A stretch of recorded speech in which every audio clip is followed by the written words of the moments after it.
for sending it out to me. And I meant to do that before we actually started the unboxing video, but okay, yeah, you put it in chat. Offhand, I didn't do that. Well, I wasn't really going to talk about all the apps in particular, but I'm glad you put them in there, Tech Trainer. Yeah, okay, I think it does show a torrent server. You can store your photos, a jukebox, MP3s.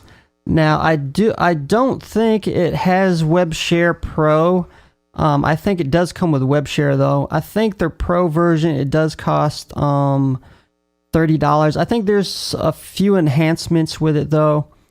There's kind of another negative to be able to upload remotely if you're not within your network through the internet. You have to use the WebShare Pro, I believe. Okay, don't quote me on that. I'm still looking that up.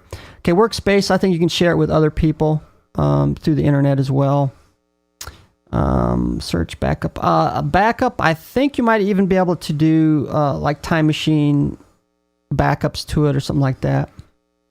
And well, I think this, I think this has the potential to be a good product simply because they're going to be developing software for it, and I think they are looking for developers and things like that. I think they were offering for people who develop for it, a contest. They could actually win like I think it was an iPod or something like that.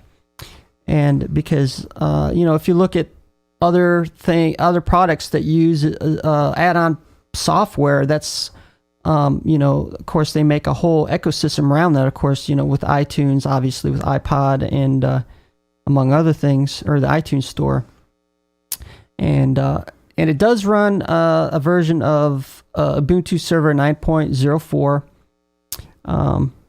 And among other things. Okay, I'm not really going to go over it too much because I'm going to probably cover that in the full review. I'm going to try to use as many apps as I can on it, and we'll go from there. But I figure I'd do it because I need to waste an hour and a half for today's show. So, that was just some of the things I noticed on that. And another thing I wanted to cover today was. Recently, I did update my router. I had a Netgear G router, and I kind of decided, since I use so many devices that use wireless, to go ahead and get a N wireless router. And actually, every device I have, I believe it does use N specifications, so it can take advantage. Most of it higher.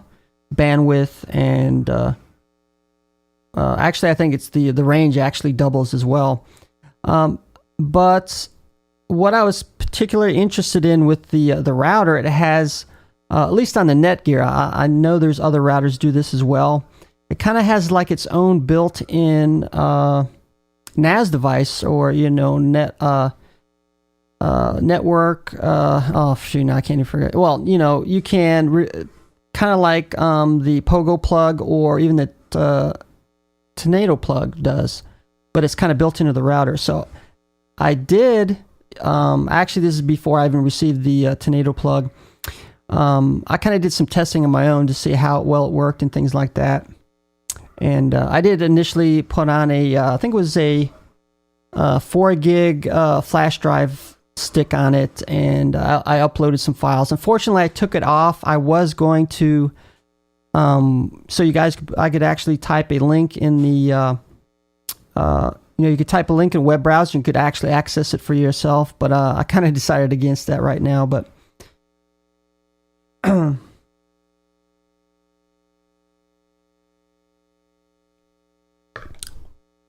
and it seemed to work on the most part. I did have a little problem with the Readyshare. That's what they call it. And I actually worked it out. I used it on all three operating systems: Windows, Linux, and Mac. Now on the Mac, I think I also used initially a MacBook Pro, and sometimes it would show. And sometimes not. It was kind of a little quirky. Now, initially, I'd constantly go into the router and try different settings, and that probably affected why it wasn't showing up in the network, accessing it using different computers. And I think once you log out, it kind of restarts the router, something like that. So on some of the computers, I actually had to restart the computer, then it would be recognized the flash drive. So and you can access it outside the router as well. Now, it's by default, it's not initiated. You actually have to check mark it, and then it'll give you a web link, and then using the web link, you can access it from outside the network through the internet. But it's just made to be simple. Really just to store your files, and that's it. And perhaps access some... initially, I did put little, I think it was a web pages on there, and it did open up. Half the time it'd try to download it, and then sometimes it would actually bring up the whole web page, which is what I was trying to do. So also, I think it had some FTP capabilities as well. And so, I wanted to fully test it out as an option since I was working on NAS type devices. And of course, most of the stuff I'm talking about is just for the average user. Nothing very there's probably better products out there if you're for business or corporations or whatever. This is just for the average Joe out there. So so it was a little quirky. I don't know if it's because I kept on accessing the router and then having to reset. Perhaps that's why.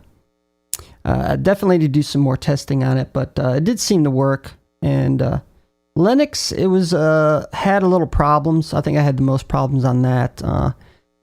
At times it wouldn't show up, and sometimes it would.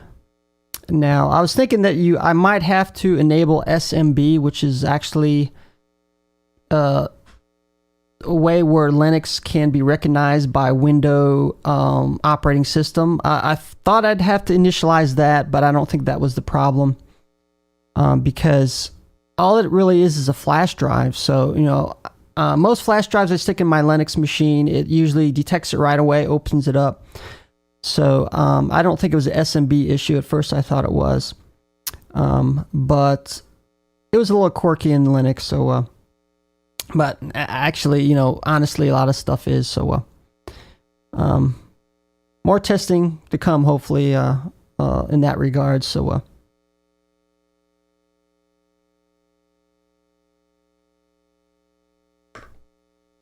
okay, I kind of ran out of topics, but yeah, time to fix the hiccups. Now, I did this the testing with the Readyshare on the the route I got is a Netgear N600, and that's where they have the Readyshare. And I actually tested that out. I didn't, I always kind of wanted to try it out. I heard about it. So there was actually a viewer, kind of mentioned that, and I knew there was some devices out there like that. Now, there's actually another router that I know of. I believe Apple's got their own version, which is the Airport Extreme, which is really a router. And they also have something like Readyshare, where you can attach hard drives, flash drives, I think even a printer. So you can do printing from any computer type of thing.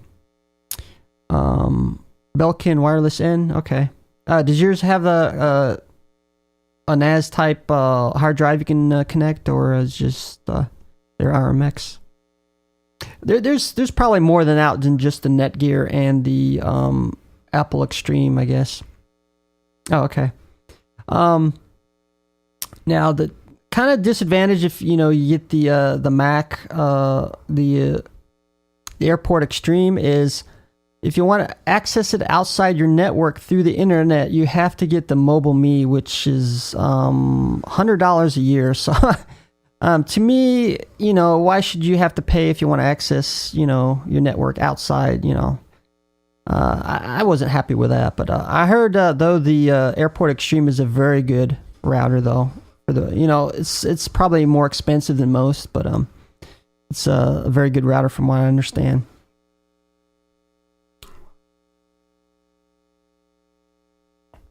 And I'm probably not going to get too much into routers because I want to cover that on